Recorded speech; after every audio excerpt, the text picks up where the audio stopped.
बिस्मिल्लाहिर्रहमानिर्रहीम। नाज़रीन, असल बात से मैं हूं इकबाल जंजुआ और आप देख रहे हैं इकबाल जंजुआ व्यूज़।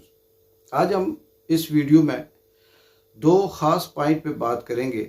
एक ये कि क्या इसराइल की जो बालादस्ती थी वो ख़त्म हो गई या अभी उसकी हजमानी कायम है, और दूसरी बात करेंगे कि ईरान ने इस मौजूदा जो जंग है इसमें क्या पाया, क्या खोया और क्या इसराइल की बालादस्ती को उसने ख़त्म किया।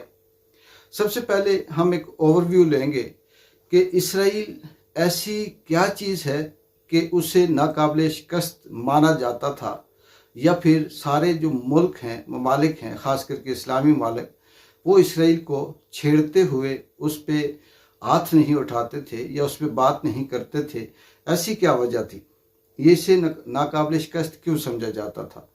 सबसे पहले तो ये है कि इसका जो पहला पॉइंट है कि इसराइल क्योंकि अस्करी ताकत के हवाले से दुनिया में सुपर पावर माना जाता है, और ऐसा नहीं है कि इसराइल अकेला खुद से ही सुपर पावर है, बल्कि इसके पीछे अमेरिका की जितनी भी ताकत है, अमेरिका का जो प्लान है, अमेरिका की जितनी भी तजर्बात हैं, असला है, वो सारे का सारा इसराइल के लिए वक्फ है।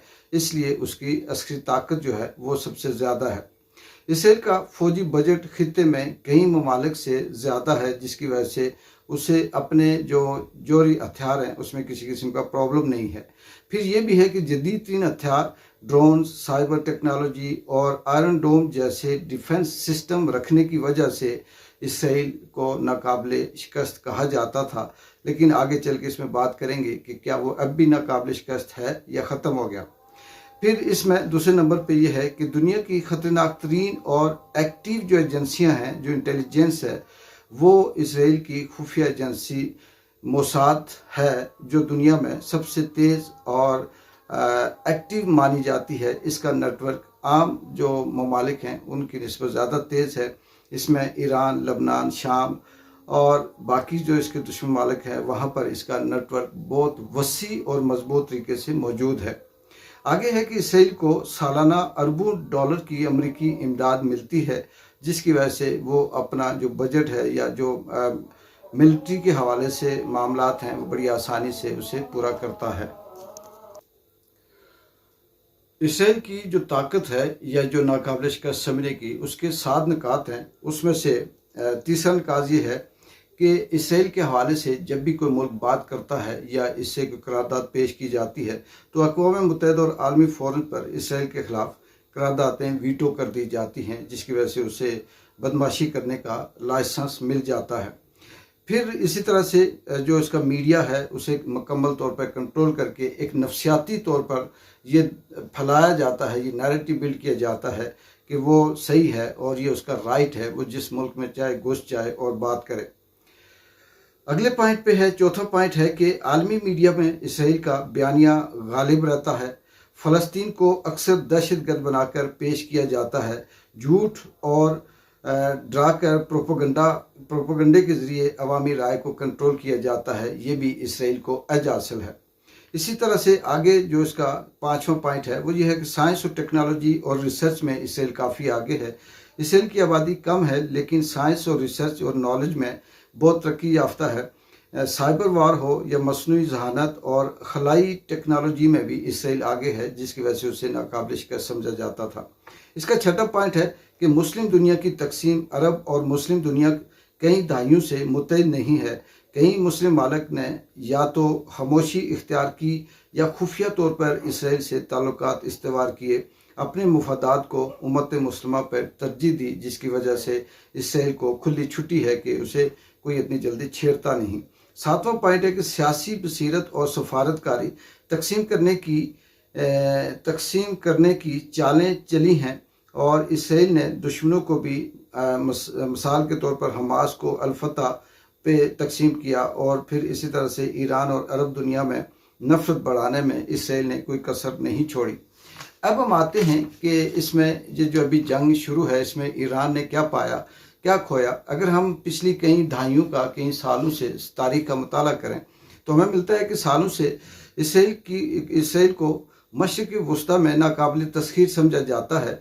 आला फौजी ताकत, आयरन डोम, जदीद हथियार, अमेरिका की पुष्ट बनाई, सब कुछ इसराइल के हक में रहा। इसराइल ने न सिर्फ फ़लस्तीन को दबा रखा बल्कि इर्द गिर्द के तमाम अरब ममालिक को भी खामोश कर रखा हुआ है। और इसकी वजह से अभी जो फ़लस्तीन की हालत है इस वक्त वो आपके सामने है कि वो तो अगर हम ये कहें कि वहाँ पर कुछ भी नहीं बचा तो ये सही होगा। लेकिन इसमें ईरान ने जो इस चैलेंज को कबूल किया और फिर इसराइल की इस बदमाशी के आगे जब उसने जवाब दिया तो ईरान ने फिर एक नया रुख इख्तियार किया। इसने फ़लस्तीन की हमायत के साथ साथ हमास, हिजबुल्लाह और दीगर ग्रुपों को सपोर्ट किया। फिर जब 2024 का वो लम्हा जब ईरान ने पहली बार बराह रास्त इसराइल पर मिसाइल और ड्रोन फायर किए, ये अलामती हमला था, मगर इसने इसराइल के नाकाबिले रसाई होने का नज़रिया हिलाकर रख दिया। ईरान ने इसमें क्या पाया? ईरान को मुस्लिम दुनिया में एक मज़ामती अलामत के तौर पर पहचान मिली। दूसरे नंबर पर ईरान ने इसराइल को नफसियाती और अस्सी दबाव में डाला। तीसरे नंबर पर अवामी सतह पर अरब नौजवानों में ईरान की हमायत बढ़ी। चौथे नंबर पर प्रॉक्सी नेटवर्क के ज़रिए इलाकाई ताकत में इजाफा किया। अब इस ईरान ने खोया क्या इस जंग में?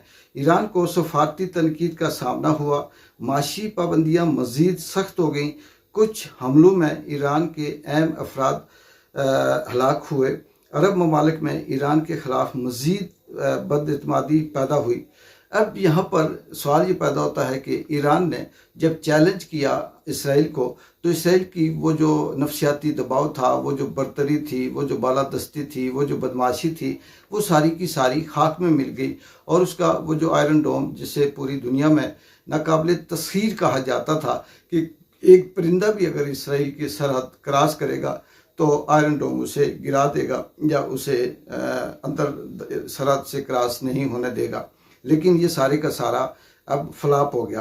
अब यहाँ पर एक सवाल पैदा होता है नाज़रीन कि क्या ईरान ने इसराइल को वाकई शिकस्त दी है या सिर्फ एक नज़रियाती जंग जीती है? कमेंट्स में अपनी राय ज़रूर लिखिएगा। हम जानना चाहते हैं कि आप इस तरह की मालूमात अगर मज़ीद सुनना चाहते हैं तो अगले जो व्लॉग हैं उसमें इंशाअल्लाह मैं ये कोशिश करूँगा कि आपको ये मालूमात पहुँचाऊँ कि अमेरिका किस तरह से दुनिया में रजीम चेंज करने के लिए क्या क्या तरीके इख्तियार करता है और किस तरह से कमज़ोर मुल्कों पे असरअंदाज होता है।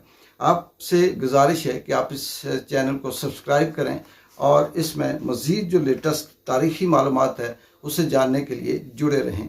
एक बार जो को इजाज़त दें। अल्लाह हाफिज़।